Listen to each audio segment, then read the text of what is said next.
Olá a todos e a todas. Estamos dando continuidade ao Trilhas do Saber Estiagem, com a repriorização da disciplina de Geografia, certo? Meu nome é Yolanda Campos, sou professora do Centro de Formação Profissional CEPAM, Padre José de Anchieta, CEPAM, ok? E hoje nós vamos abordar os assuntos concernentes à segunda série do ensino médio. Passando a palavra agora à professora Maria Helena. Olá, sou Maria Helena Mourão, sou professora de Geografia, também faço parte do grupo de formação do CEPAM e estamos aqui para conversarmos sobre a repriorização curricular nesse período de estiagem, né, dessa proposta que faz parte do estiagem, Trilhas na Estiagem. E hoje nós iniciaremos conversando sobre as nossas ODSs, né, que são os Objetivos de Desenvolvimento Sustentável da ONU, que é uma propositura para a Agenda 2030 que a ONU fez, que é um plano global para atingirmos um mundo melhor para todos os países e nações do mundo. O compromisso assumido pelos países com a agenda envolve a adoção de medidas ousadas, abrangentes e essenciais para promover o Estado de Direito, os direitos humanos e a responsividade das instituições políticas. Para isso, a Yolanda irá apresentar as ODSs, os 17 Objetivos da Agenda 2030. Lembrando que as ODSs elas são trabalhadas nas 3 séries do ensino médio, justamente para aprofundar todos os temas, né, os 17 objetivos que perpassam a questão da sustentabilidade, desenvolvimento e sustentabilidade a serem atingidos até 2030. E, mais uma vez, explicando, né, que essas ODSs elas não podem ser trabalhadas isoladamente, já que elas são integradas. Não dá para você ter a perspectiva de um desenvolvimento social e sustentável, desenvolvimento econômico e sustentável, sem que elas sejam desenvolvidas em conjunto. E dando continuidade, nós iremos apresentar a proposta de repriorização curricular para a segunda série do ensino médio de Geografia, né? Diante desse momento que nós estamos passando, que o Estado passa, dessa vazante extrema, né? Onde muitas localidades estão com isolamento. E para isso, nós nos baseamos em cima do que vem preconizando a BNCC, que são as competências e habilidades. O que é uma competência, né? É a capacidade de conhecimento, de aplicar os conhecimentos, habilidades, atitudes e valores para resolver situações da vida cotidiana, do trabalho e da cidadania. São conceitos e procedimentos. E a habilidade são os conhecimentos necessários para desenvolver uma competência. São as práticas cognitivas, socioemocionais, as atitudes, os valores que cada um de nós traz da sua residência, do seu conviver em sociedade, conviver em família, conviver em vários ambientes, né? E ressaltamos que a geografia ela necessita trabalhar com transversalidade entre os componentes, né? Entre as várias áreas de conhecimento. E na segunda série, você tem a proposta de repriorização para a segunda série, ela traz o eixo de aprendizagem ou a unidade temática tratando territórios, fronteiras e redes, né? Então, nós vamos tratar 3 categorias de análise da geografia proposto para o ensino médio na segunda série. E aí nós vamos trabalhar os 4 objetos de conhecimento que a proposta curricular da Secretaria de Educação traz para o ano de 2024 e que destaca também na repriorização curricular. Vamos dar alguns exemplos e discutir algumas temáticas, né? E o objeto de conhecimento 1, ele vem falando sobre demografia, aspectos gerais e conceituais, o papel do IBGE e a importância dos indicadores socioeconômicos para o planejamento populacional, geografia da população e seus elementos de representação gráfica. Na segunda série, o destaque maior se dá em relação ao Brasil, né? E aí nós vamos destacar também os objetos de aprendizagem relativa a essa temática, que é analisar a ocupação humana e a produção do espaço em diferentes tempos, aplicando os princípios de localização, distribuição, ordem, extensão, conexão, arranjos, casualidades, entre outros que contribuem para o raciocínio geográfico. O que quer dizer com isso? Cada lugar, cada espaço, cada comunidade, cada vila, cada sítio, ele tem uma história, né? Ele não se formou do nada, ele teve um objetivo para estar ali, para ter aquela ocupação humana ali. E para isso nós precisamos desenvolver esse raciocínio geográfico e ter esse entendimento dessa formação. Certo, Yolanda? Certo. E quando se fala nessas categorias de análise, né, como a questão do território, é justamente trabalhar a formação desse território, lembrando que o território ele é um espaço delimitado que tem uma soberania sobre ele, não é isso? E uma nação que está ligada a ele.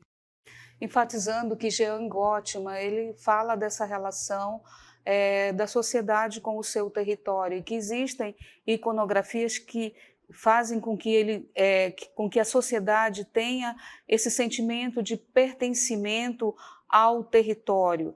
Então, quais são essas iconografias, esses símbolos de ligação? No Brasil, por exemplo, nós temos a bandeira do Brasil, o hino nacional, que pela própria geografia, desde o início dos primeiros anos escolares, são passados, né, para os alunos. Então, isso faz com que se crie uma identidade com o território, certo? Então, como se dá essa questão? Além disso, dessa ligação, desses símbolos, os culturais também, que são reforçados, como o samba, a questão do futebol. Isso traz uma identidade para o país, no caso aqui especificamente para o Brasil, certo? Então, por que a importância desses símbolos para promover esse sentimento de pertencimento, principalmente em relação às fronteiras, como foi colocado no início, porque a fronteira é a região mais frágil do ponto de vista geopolítico de um território, porque a região de fronteira faz com que culturas diferentes de países diferentes entrem em contato. Certo? E se as pessoas não se sentirem pertencentes ao seu território, facilmente elas podem se sentir pertencentes ao território vizinho, e aí nós temos uma perda, né, territorial. Então, é por isso a importância nesse sentido, né, das iconografias, desse sentimento de pertencimento. Nós temos também a questão dessas habilidades, não é isso? Que são colocadas para o estudo da geografia, que é justamente a questão da ocupação e formação do espaço brasileiro e amazonense, como a própria professora Helena já havia enfatizado, como se dá essa formação, e aí são relações políticas, econômicas, sociais, culturais. Nós temos a questão da territorialidade. O que é a territorialidade? Nada mais é da forma, da extensão do território que é usado. Então, a economia, dentro da economia, as empresas elas têm a sua territorialidade, ou seja, a abrangência da sua atividade econômica. Nós temos a nossa territorialidade dentro da cidade. Quais são essas territorialidades? São os nossos espaços de uso, certo? Então, você tem o território e você tem a territorialidade. Como se dá esse uso do espaço do território? Nós temos as políticas, né, políticas públicas, que elas vão ser necessárias para a sociedade viver dentro desse território, não é isso? As políticas públicas elas são voltadas, ou elas devem ser voltadas para o bem-estar da sociedade. Então, tudo que é necessário para dar dignidade de vida para essa sociedade devem estar contempladas na política pública, certo? E quando você vê as ONGs, né, que são órgãos chamados não governamentais, embora algumas sejam até sustentadas pelo próprio Estado, a presença da ONG significa a ausência do Estado. Então, elas estão em áreas que o Estado não consegue atuar, certo? E a territorialidade do Estado é toda a extensão do território. Então, ele tem que estar presente em toda a extensão do território a partir dessas políticas públicas. Segregação espacial e movimentos sociais do campo. Essa segregação espacial se dá justamente porque nem todos os indivíduos que fazem parte da sociedade estão numa área que é bem dotada de infraestrutura, certo? Então, essas pessoas, por não ter poder aquisitivo para estar em uma localidade bem dotada de infraestrutura, elas vão ocupar espaços inóspitos, né? E aí nós temos até, dentro dessa questão da estiagem, dos problemas climáticos, nós temos também um outro viés, né, que está sendo debatido hoje, que é o racismo ambiental. Ou seja, se nós formos olhar para esses espaços que estão sendo mais, né, castigados pelos problemas ambientais, são justamente quem está habitando são as pessoas de cor negra, né, se a gente pode falar assim, ou parda. É lógico que hoje, de uma forma geral, todos estão sendo atingidos, mas os problemas ambientais estão mais próximos das pessoas, não é isso, de baixa renda, e que estão ligadas a esse perfil justamente porque dentro da sociedade são as que têm menos oportunidade de ter uma melhor qualidade de vida, certo? Então, a questão aí é oportunidade. Nós temos também a questão de comparar, avaliar os processos de ocupação do espaço e formação dos territórios, as fronteiras, a questão cultural, né? Como essa cultura ela se materializa no espaço, os processos imperialistas, que é o domínio de outros territórios e de outros povos, mas hoje nós temos um processo imperialista que é mais sutil, através das transnacionais, que elas não precisam mais invadir o território do outro ou dominar o território do outro, basta dominar a economia, certo? Os estados nacionais e os organismos internacionais, avaliar o quanto as decisões de um Estado nacional são permeadas por orientações dos organismos internacionais. E aí a gente pode falar da Organização das Nações Unidas, dos próprios bancos internacionais, como o FMI, por exemplo, certo? Para mostrar que o papel hoje do Estado ele não é absoluto sobre o seu território, ele sofre influências nas suas decisões, tanto dessas organizações supranacionais quanto das próprias empresas, né? Tanto transnacionais como grandes empresas nacionais. Nós temos também os conflitos populacionais internos e externos, né? Não são apenas os grandes conflitos que estão acontecendo na atualidade, mas dentro dos próprios estados, sejam conflitos, guerras civis dentro dos estados, mas outros conflitos sociais que já têm uma expressão em nível nacional, como é o caso das organizações, não é isso, do tráfico de drogas, né, que já divide o seu poder no território com o Estado, certo? Então, como se dão essas relações políticas e de poder sobre o território, certo, gente?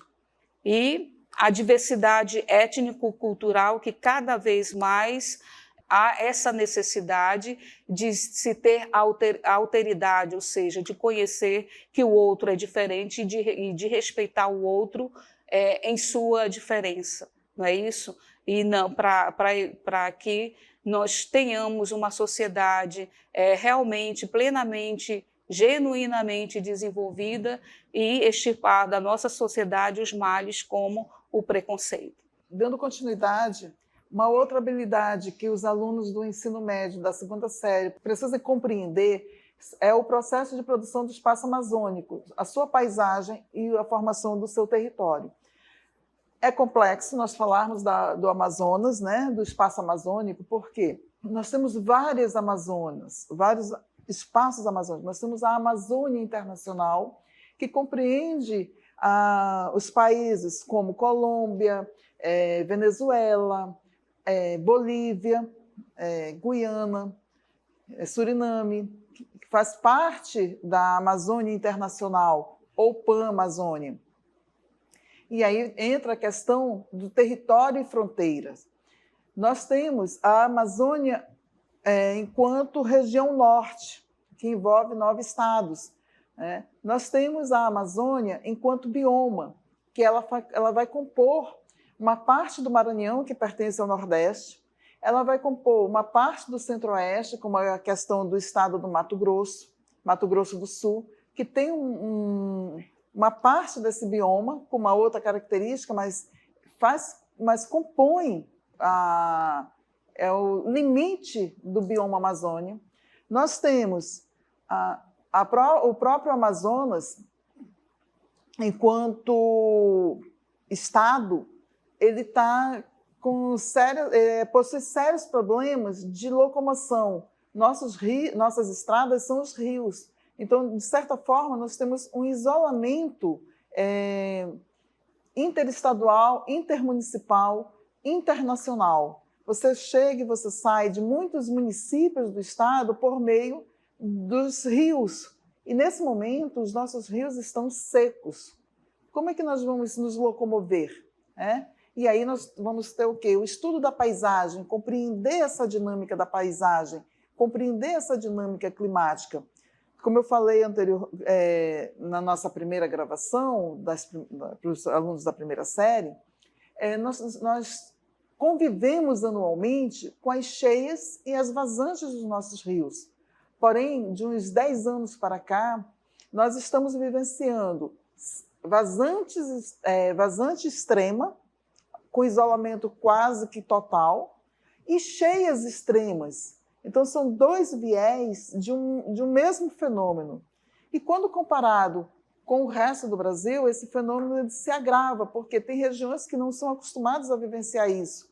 Não faz parte, como é a questão do sul do Brasil, de ter essas enchentes grandes. Para nós, não. Para nós é uma sazonalidade anual. Então, nós convivemos, nós aprendemos a viver com isso.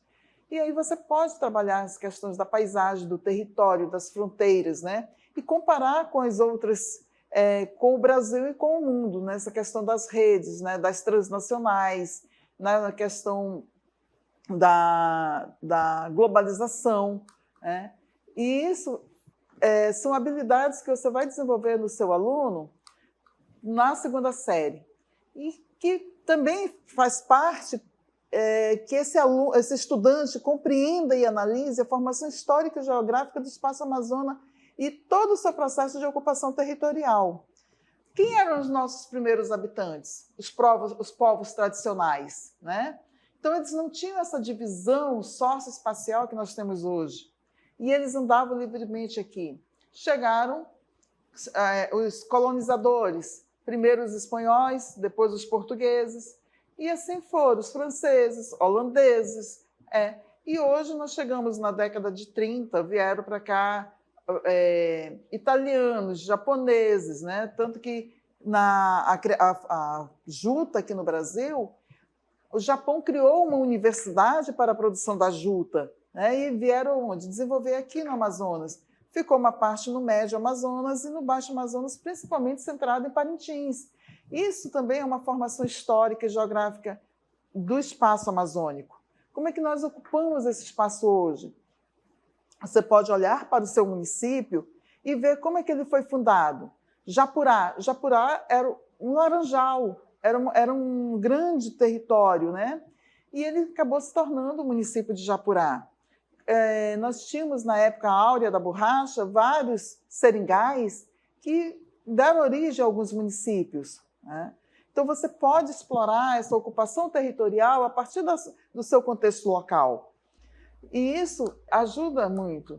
Também, dentro dessa questão da repriorização dessas habilidades e competências que nós precisamos ter para os nossos alunos, as tecnologias e transformações do espaço. Como é que se deu essa transformação?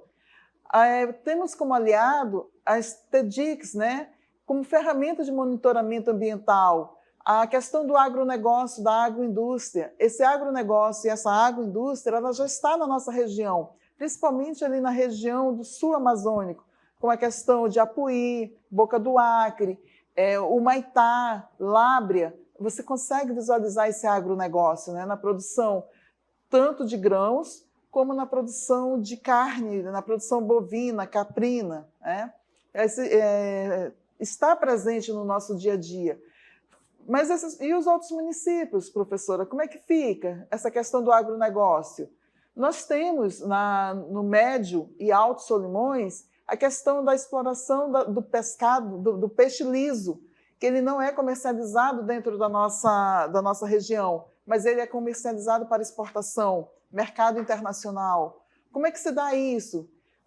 Tem atravessador, tem a figura ou é só o produtor vende diretamente para o grande empresário, ou o atravessador que está. Então, nós temos várias figuras que nos ajudam a entender essa formação territorial, essa contextualização do campo-cidade.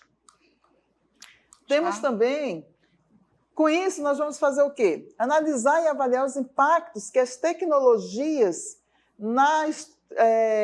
nos permite na estruturação e nas dinâmicas das sociedades contemporâneas, né? Aí eles veem os fluxos populacionais, financeiros, de mercadoria, de informações, de valores éticos, culturais, né? As inclusões e exclusões sociais, bem como suas interferências nas decisões políticas, sociais, ambientais, econômicas, culturais. Tudo isso faz parte das habilidades que os nossos estudantes precisam desenvolver na segunda série do ensino médio, pois ele precisa desenvolver esse sentimento de pertencer a esse local, a essa localidade, aonde ele vive, e não apenas estar vivendo ali por viver. Que história tem essa formação? Qual a importância dessa localidade para o estado do Amazonas, para o município onde essa comunidade está localizada, né? Então, nós temos que ter essa sensibilidade de desenvolver em nossos alunos, em nossos estudantes, a importância dele compreender a formação do espaço geográfico em que ele vive, que ele sempre, voltando a falar, a geografia, ela necessita da história, da sociologia, da língua portuguesa, né, das linguagens, da própria matemática, para compreender essa formação territorial amazonense, da onde nós viemos, aonde nós estamos e aonde nós queremos chegar. Porque eles são o nosso futuro. Hoje somos nós que que estamos à frente. Mas daqui 10, 15 anos, serão eles que estarão enganjados na produção desse novo espaço, né?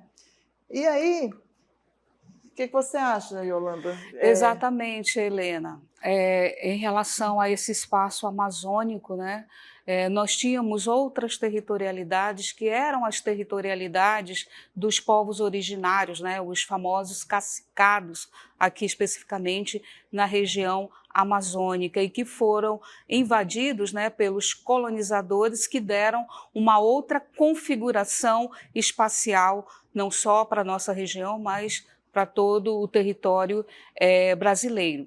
E em relação ao agronegócio, à agroindústria, o agronegócio são as commodities, né? São os produtos que são produzidos para exportação.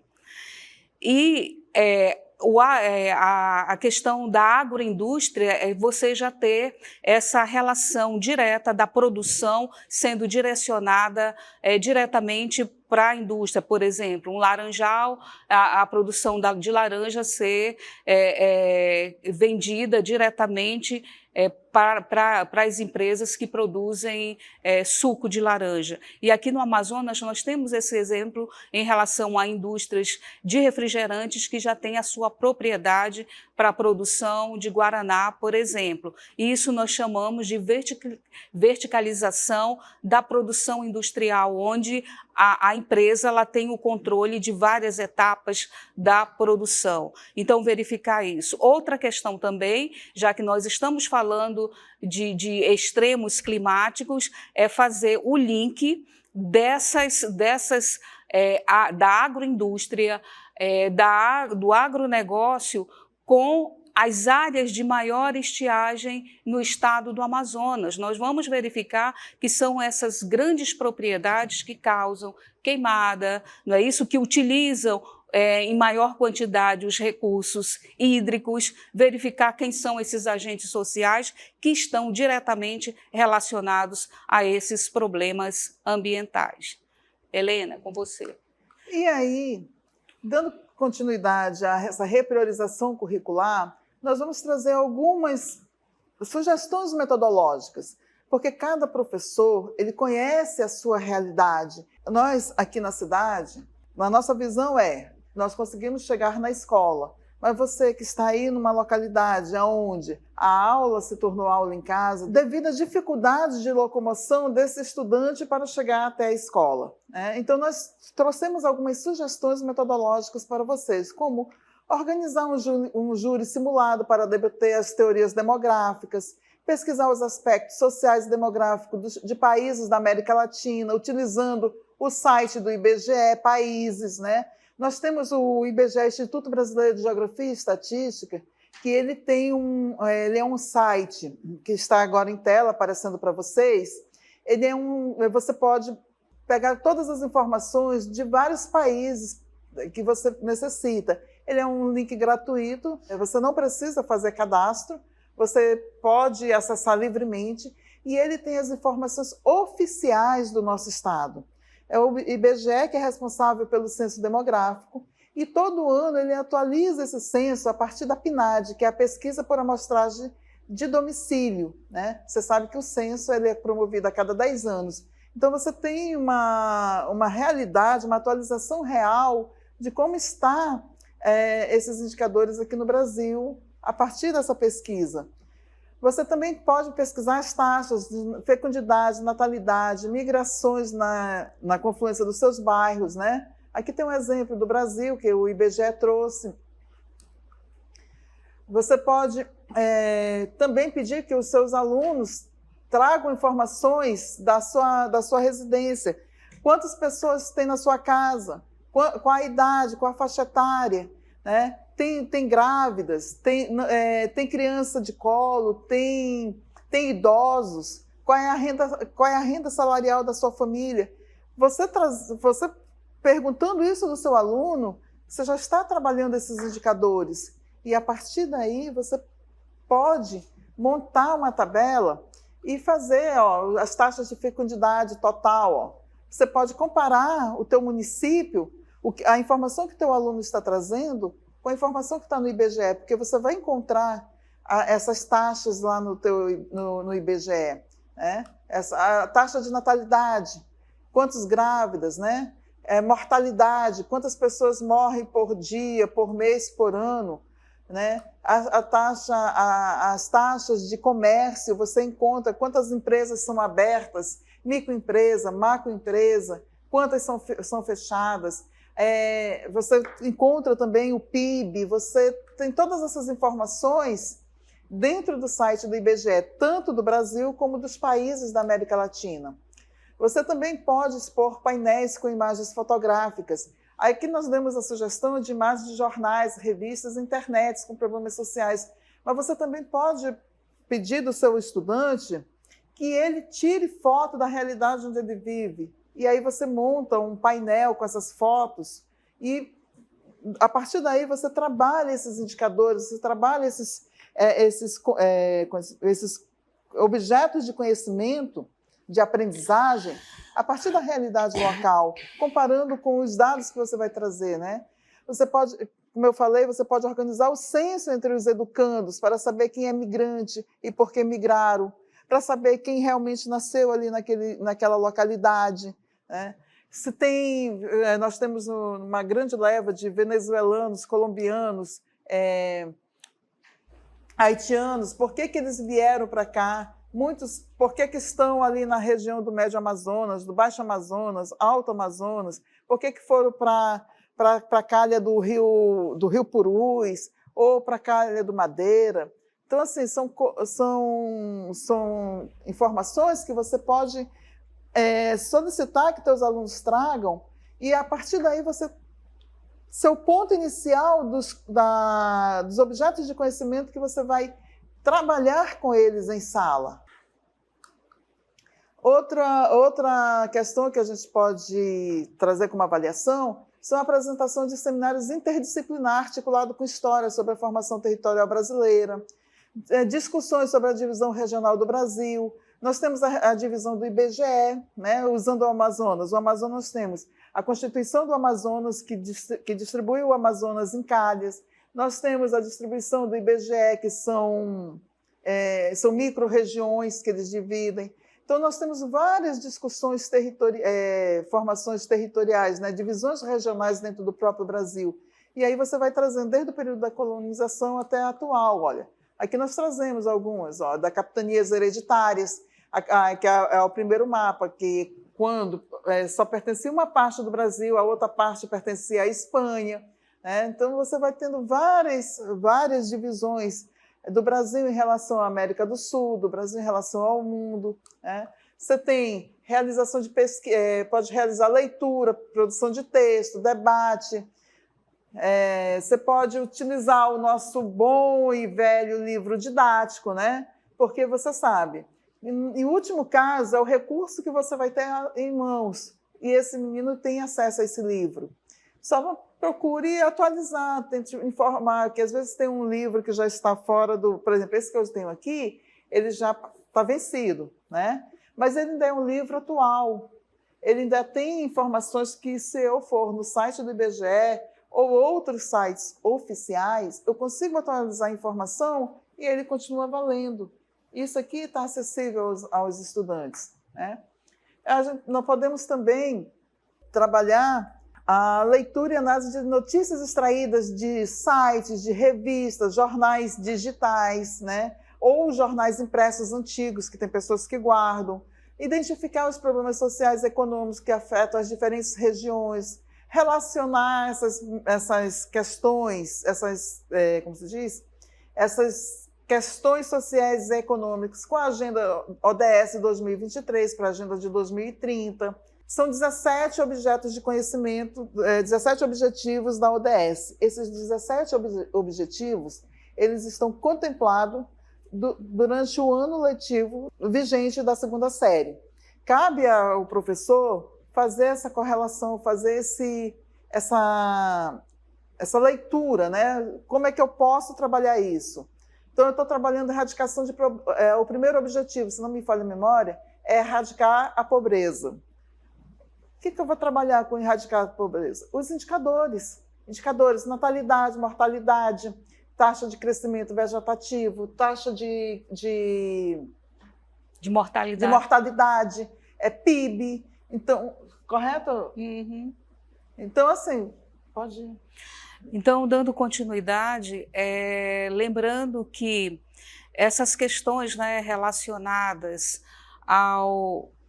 às atividades que podem ser desenvolvidas, a Helena apresentou algumas tabelas, né, tabelas sobre o crescimento, sobre taxa de natalidade, taxa de fecundidade, lembrando que o equilíbrio, né, de uma taxa de crescimento populacional para os países está em torno de 2%. Então, é muito fácil avaliar se estiver esse ritmo de crescimento abaixo dos 2%, o país está tendo um lento crescimento populacional. Se estiver acima de 2%, o país está tendo um acelerado crescimento populacional. E naquelas tabelas foi possível observar que está havendo uma tendência à diminuição, essa taxa de crescimento populacional.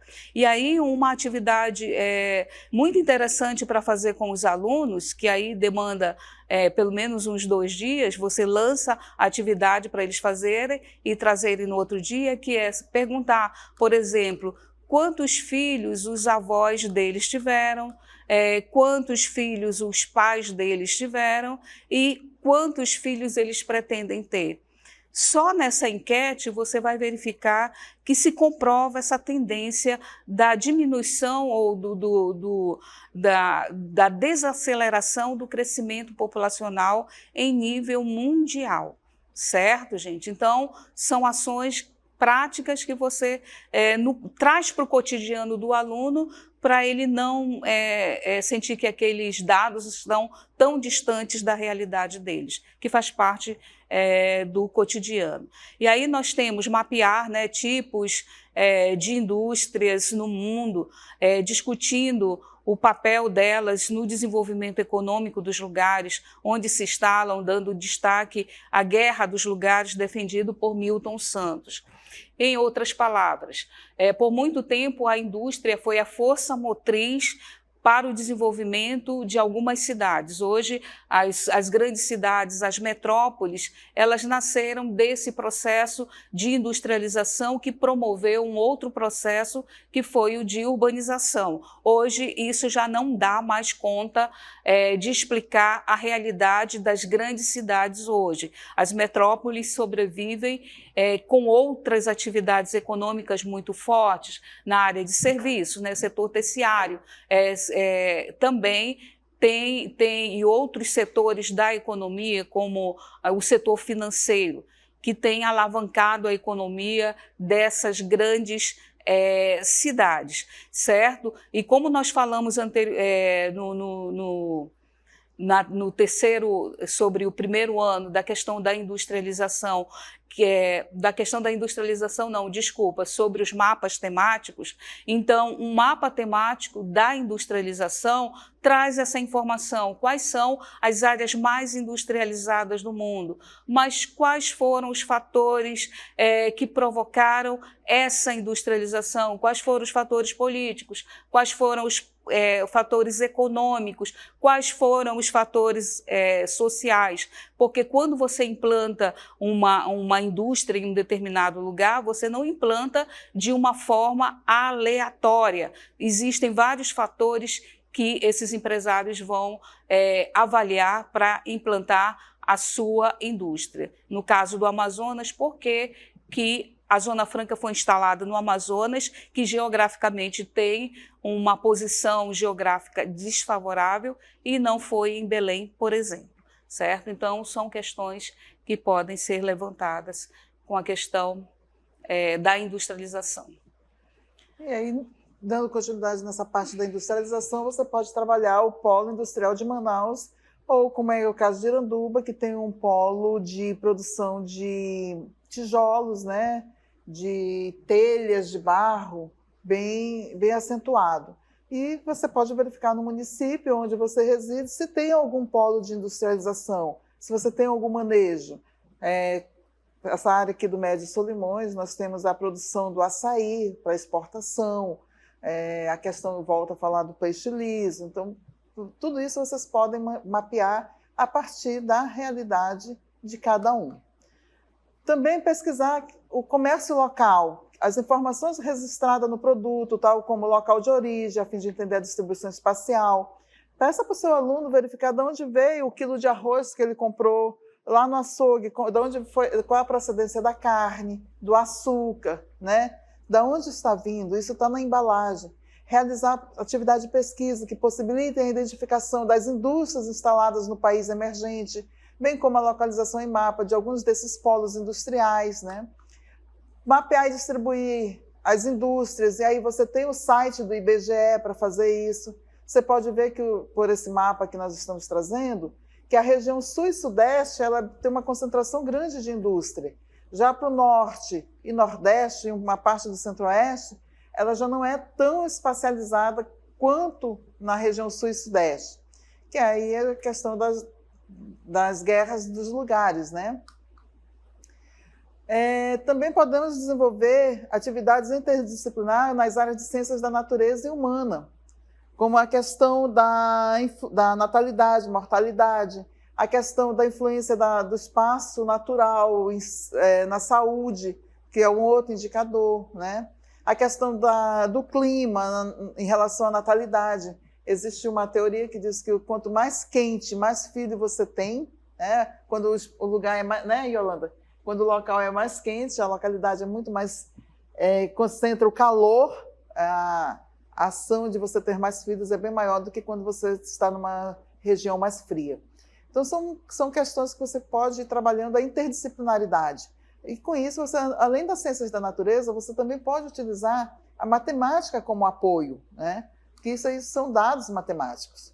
Nós também temos, como sugestão metodológica, o desenvolvimento e mapeamento da distribuição espacial da produção de alimento no Brasil e fazer um levantamento de produtos de exportação. O teu município tem algum produto de exportação? Tem algum produto que é vendido para outra região? Que produto é esse? Quem é que está fazendo esse comércio? São pessoas que são moradores da localidade ou são outras? Também temos a questão da agropecuária, do movimento sem terra, da reforma agrária, de problemas ambientais, do problema do desmatamento, da queimada. Nós sofremos muito agora nesse período queimadas. Por que ocorre? São queimadas urbanas, são as queimadas tradicionais, são queimadas clandestinas. Tudo isso são questionamentos que você pode trazer para o seu estudante.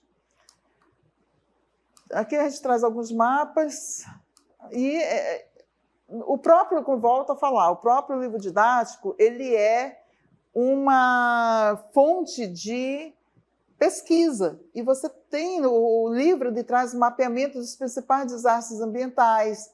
Aí, a partir desse mapeamento, você pode organizar um fórum de discussão.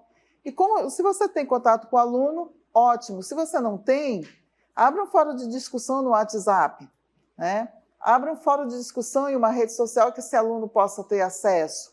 Fecha para a comunidade externa e dê acesso apenas a ele. Então, são formas que você vai encontrando, olha, reunião de avaliação e previsão de impactos de extremos de origem hidrogeoclimático. Temos 3 mapas aqui que pode ser, que originam danos humanos, danos materiais e danos econômicos. Isso é uma realidade do que está ocorrendo aqui no Brasil, né? Então, a quentura, as queimadas, a fumaça, ele traz danos humanos, afeta a saúde na questão de doenças que vai ser desenvolvida, danos materiais, prejuízos, né? Perdas de casas, perdas de bens materiais, questões econômicas. Como é que sobrevive essa pessoa? Você deixa de trabalhar, você tem que reconstruir a sua vida a partir desses eventos extremos. Correto, Yolanda? Sim, e além disso, identificar, fazer mapas com superposições, né? Superposições, já que já foi falado assim, da questão territorial, né? de luta pela terra. E aí tem o movimento dos sem terra, mas também tem o movimento dos povos originários para ter legitimidade sobre o seu território. Então, a superposição de áreas de minerais, de exploração mineral, com áreas dos povos originários, com áreas de exploração agropecuária, certo? Então, essa superposição que vai também resultar numa explicação para os problemas ambientais que nós temos aqui, não só climáticos, mas de erosão do solo, e se fala muito dessas erosões de aluvião, né, que é o que localmente se chama fenômeno das terras caídas, mas é erosão por aluvião, que não são apenas erosões por aluvião. Tem muitas cidades no interior do Amazonas em que dentro da cidade está acontecendo esses processos erosivos. Então, fazer uma análise, quais são as causas desses processos erosivos. Vejam que vocês podem trazer para a realidade de vocês esses problemas de ordem ambiental que acontecem de formas específicas em cada lugar, certo? E aí nós temos algumas sugestões de avaliação, porque se você estiver próximo do seu aluno, é mais fácil você avaliar. Mas se você estiver distante, você pode pedir para ele uma montagem de painel, fazer um quiz de perguntas e respostas, produção textual, leitura do livro, podcast, vídeos, discussões em grupo de WhatsApp, atividades no Classroom, cartazes, né? Essa avaliação ela é individual. Você conhece o estudante que você tem, você conhece a sua realidade. Então, você faz a opção do que melhor vai contemplar essa avaliação, certo? E, por agora, agradecemos agradecemos a vocês que estiveram conosco, que assistiram a nossa gravação, e lembramos que o QR Code que está na tela, e ao final de cada gravação existe um QR Code para acompanhamento das formações de trilha e estiagem. Nesse QR Code vocês vão ver não apenas a nossa gravação, mas como a gravação de todos os outros episódios. Agradecemos também ao Semeano, pela colaboração, fazer parte desse programa, tá? Para possibilitar, viabilizar esse programa. E para maiores informações, né, agradecemos, vai ficar o nosso e-mail pessoal aqui da SEDUC e também os e-mails do CEPAM Digital e da GEFOR. Agradecemos a todos.